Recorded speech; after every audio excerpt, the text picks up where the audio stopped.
ফকির যদি ভিক্ষা চাওয়ার সময় একটি কথা বলে ফেলে, এই কথাটা বলার সঙ্গে সঙ্গে আপনি ফকিরকে কখনোই খালি হাতে ফেরত দিবেন না। যদি তারা ভিক্ষা চাওয়ার সময় এই কথাটা কোনোভাবে বলে ফেলে, আপনি তাকে অবশ্যই কিছু দিবেন যদি আপনার সামর্থ্য থাকে। তাকে না দিয়ে আপনি কখনো বিরত থাকবেন না। কারণ বিশ্বনবী বলেছেন, যদি কোনো ভিক্ষুক, কোনো সাইলকারী কোনো ব্যক্তির কাছে এই কথাটা বলে ভিক্ষা চায়, আর যদি সে ভিক্ষা না দেয়, তাহলে আল্লাহ পাকের লানত পড়বে ওই লোকের উপরে।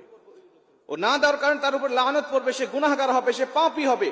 এজন্য এই বিষয়টা আমাকে জানতে হবে। কারণ আমরা রাস্তাঘাটে বের হলেই আমাদের পাশে, আশেপাশে, চতুর্দিকে কিন্তু ফকির মিসকিন সব সময় আমাদের পাশে আসে, আমাদের কাছে ডাকে এবং আমাদের কাছে চায়। আমাদের কাছে চাওয়ার সময় এই কথাটা অনেক ফকির আমাদের কাছে বলে ফেলে। আমরা অনেক মানুষ আছি তাদেরকে দেই না, বরং দেই না তো অনেক মানুষ আছে তাদেরকে এতটা কষ্ট দিয়ে কথা বলে, যে কষ্ট পাওয়ার পরে অনেক ফকির আছে যারা প্রকৃতপক্ষেই অভাবী, যারা খুব কষ্টে পড়ে, দুঃখে পড়ে আসছে, মানুষের কাছে হাত পাচ্ছে।